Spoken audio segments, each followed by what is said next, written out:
As a part 2 answer to the question of what size Maliko to choose, it can vary a bunch by rider, by board, by foil, by application. So to just grab a single for example, you know, my favorite day might be a wave session at Ka'a Point. Average Maui trade winds, the 2.9 meters my go-to size. I choose a mid-length downwind board because it's pretty efficient through the water.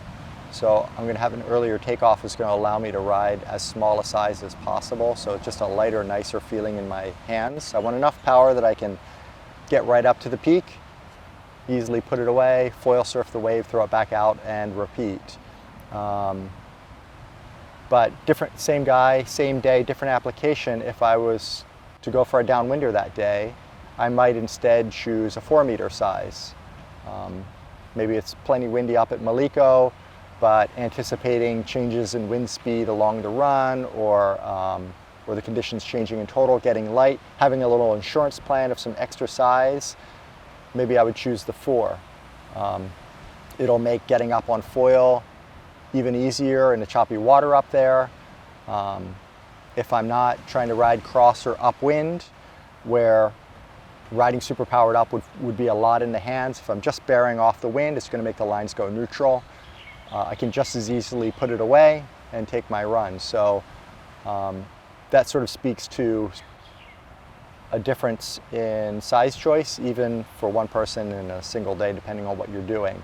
Add to that, you know, I mentioned sort of my go-to board size. The smaller your board, the slower it moves through the water, the more you're going to want to upsize. On a mid-length downwind board, on a 2.9, if I'm on a prone board, for sure I need at least a 4-meter, maybe even a 5.1. Yeah, so here on Maui, sizing's pretty easy. If it's blasting windy, it's 1.8. The 2.9 is my go-to size, and if it's light trades, 4.0. Traveling to other locations, lighter wind locations, the 2.9 and smaller get rarely used, and it's 4.0, 5.1 a lot of the time, and 6.2 if it's just super variable winds. As I said in the first video, all else being equal, you size it relative to what you individually would do for the gear you ride and for the application you ride, sizing it similar to an inflatable wing as a starting point.